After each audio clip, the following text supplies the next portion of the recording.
Zero ने एक count किया, पहली पल्स दी, अभी भी इक्वल नहीं हुआ, 2, 3 और 4। तो जैसे ही 4 हुआ तो इक्वल होने पे इसका जो आउटपुट है वो ऑन हो गया, लेकिन स्टेटस बिट भी ऑन हो गई Q0.1 पे कि भाई वैल्यू ये इक्वल हो चुकी है। तो स्टेटस बिट का यूज क्या हो गया कि हमें अगर ये फंक्शन परफॉर्म हो जाता है प्रॉपर तरीके से तो इसका स्टेटस अगर लेके जाना है तो हम HMI स्काडा में ले लेते हैं। अब देखिए अगर वैल्यू इक्वल नहीं है तो ये लो हो जाएगी, फिर से मैं रिसेट करके फिर चलाऊंगा, देखिए इक्वल नहीं है, नॉर्मल है, लेकिन जैसे इक्वल होगी तो स्टेटस बिट ऑन होगी, अगर कम ज्यादा वैल्यू हो जाएगी तो ये नहीं होगी।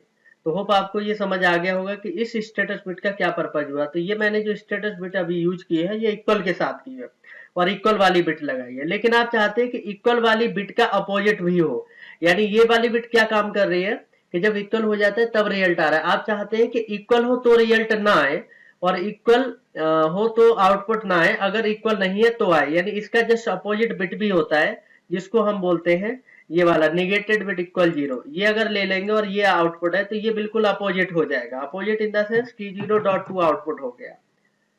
तो अपोजिट का मतलब ये हो गया कि ले लिया। अगर आपको मैं यहाँ पे बताना चाहूंगा, पहले तो काउंटर देखिए मैंने रिसेट किया, तो अब देखेंगे ये वाली बिट आपको पहले क्लियर है कि जब ये दोनों वैल्यू इक्वल होगी तभी हाई होगा, है ना। लेकिन अभी यहाँ पे देख रहे हैं कि इसका भी अपोजिट बिट होता है निगेटेड। निगेटेड मतलब है कि ये हाई हो रहा था सिर्फ 4 वैल्यू पे बराबर होंगी तभी, ये क्या है 4 से कम या 4 से ज्यादा पे हाई होगी, जब 4 होगा तो ये लो हो जाएगा, ये हाई। तो इसका अपोजिट भी होता है, देखिए हम इसको भी यूज कर लेते हैं।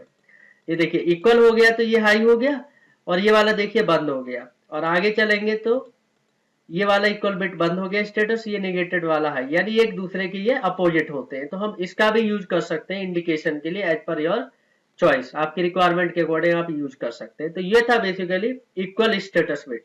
अब मैं कंपेयर चेंज करने जा रहा हूं और यहां से जो कंपेयर लेने जा रहा हूं वो मैं लेने जा रहा हूं यहां से एक कंपेयर, आप उठा लीजिए। आगे मैं यहाँ पे ये स्टेटस बिट हटा रहा हूं और ये मैं यहाँ पे लेके जा रहा हूँ स्टेटस बिट, देखिए यहाँ सिलेक्ट कर लेता हूँ और ये है मेरा ग्रेटर इक्वल वाला।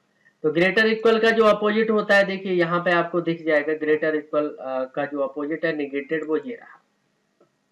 अब यहाँ पे क्या होता है जब दो वैल्यू आपस में कंपेयर करते हैं, जब एक वैल्यू ज्यादा हो जाती है दूसरी वैल्यू से, तो उसके लिए हमारा ये स्टेटस बिट काम करते हैं। तो ये मैंने यहाँ से ग्रेटर इक्वल कंपेयर ले लिया। MW0 पे ऑलरेडी वैल्यू काउंटर से आएगी और यहाँ पर मैंने 4 फिक्स वैल्यू कर दिया।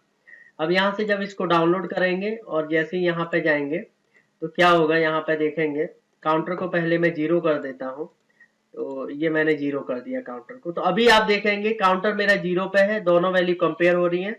जब MW0 पे वैल्यू 4 से ज्यादा हो जाएगी या 4 के बराबर तभी ये आउटपुट ऑन होगा, क्योंकि ये ग्रेटर इक्वल कंपैरेटर है। स्टेटस बिट भी यहाँ लगा रखी है कि जब ज्यादा होगा तभी ये हाई होगा, लेकिन इसका अपोजिट भी ये है कि जब तक ये ज्यादा नहीं होगा तब तक तो ये हाई है, जैसे ही ज्यादा हुआ तो ये हाई हो जाएगा।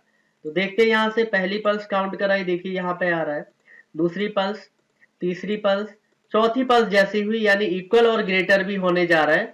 तो ये आउटपुट तो ऑन हो ही गया क्योंकि कंपेयर है, लेकिन स्टेटस बिट भी ऑन हो गया कि यस ज्यादा हो गया और इक्वल। अब जब आगे बढ़ते जाएंगे तो स्टेटस बिट हमेशा ऑन रहेगी क्योंकि ज्यादा है, और इसका अपोजिट जो ये नेगेटेड बिट है और ये मेरी लो हो जाएगी। अगर मैं रिसेट कर देता हूं तो अभी देखिए ये लो हाई हो गई है क्योंकि ज्यादा नहीं है, और ये तभी ऑन होगी जब MW0 की वैल्यू ज्यादा हो जाएगी। ये देखिए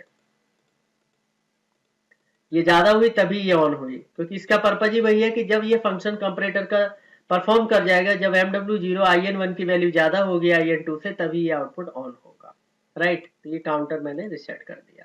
तो ये था basically status bit greater equal. अब मैं आगे जो बताने जा रहा हूँ आपको, मैं एक लेस देन इक्वल ब्लॉक ले लेता हूँ, क्योंकि स्टेटस बिट में आप जाएंगे तो यहाँ पे अगला आता है हमारा लेस देन इक्वल। तो मैं ये हटा देता हूँ यहाँ से।